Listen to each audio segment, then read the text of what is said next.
Hey guys, I'm back from vacation and I promised you that I would show you a quick and easy way to preserve tomatoes. And so today I'm going to show you how to freeze your tomatoes for future use. Now, once you freeze a tomato, you're not getting it back to the way it was in terms of slicing it for a sandwich. It is only good for cooking after that, and sauces and things like that. Now you can do this with any type of tomato. Today, mainly I'm going to be using the San Marzanos, which are a paste type tomato, so there's not a lot of seeds and juice inside of them. It's more meat, which is great for sauces and pastes and things like that. But you can also use a regular slicing tomato, round tomato, and I'll show you the way I'll show you that one first. So the first thing you want to do with this is core out this part where the stem was, and the coring needs to be a little deeper than others, but you just want to take out that hard part. And then on the bottom, we're going to score it just like that.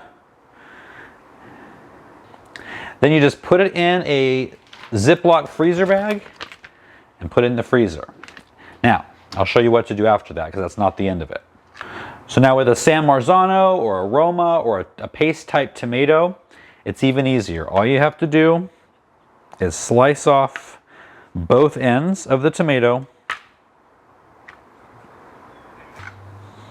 So they just have flat ends on them. That goes into a freezer bag and in the freezer. Now, through the magic of TV, I've got some that I've already frozen, and we have to now get the skins off of them. I learned this the hard way. A couple years ago, my first time freezing tomatoes and then using them in sauce. I did not know that you were supposed to take the peeling off, and so my sauce was full of rolled up, tough peel pieces that tasted like little sticks. So you don't want that in your sauce. So what we're going to do, super easy. You just turn on the warm water coming out of your faucet and just run the tomato under the water for just less than 10 seconds. And you can see that the skin just starts to peel away. It's really easy. Throw the skin aside, toss these back in a new freezer bag, and you're ready to make sauce or just store them like this. Now, another way to do it, if you have a lot of tomatoes to put through this process, instead of holding each one under the faucet of running water, you can fill a large bowl or a pot with hot water and let the tomatoes soak in that until you can feel them and their skins are loose against the actual meat of the tomato. And then you can just peel the skins right off and again, throw them in a bag. So if you have plenty of room in your freezer, you can store them whole just like this after you've peeled them. Put them in a freezer bag, put them in the freezer until you need them.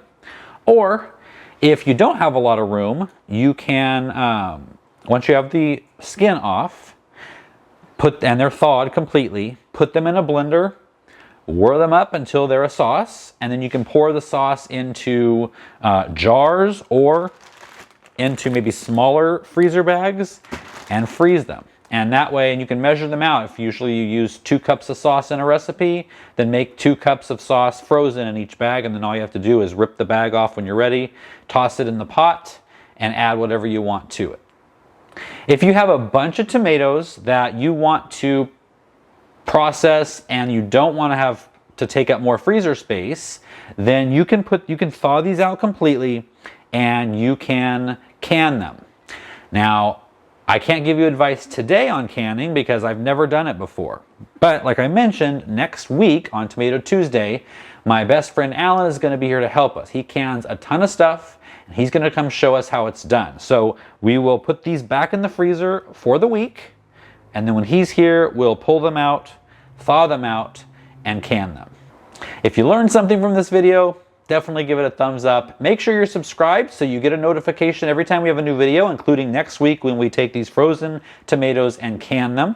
And this coming Friday is the video you've all been waiting for, how to overwinter your pepper plants so that next year you can use the same ones again, don't have to go through the bother of planting seeds and waiting for them.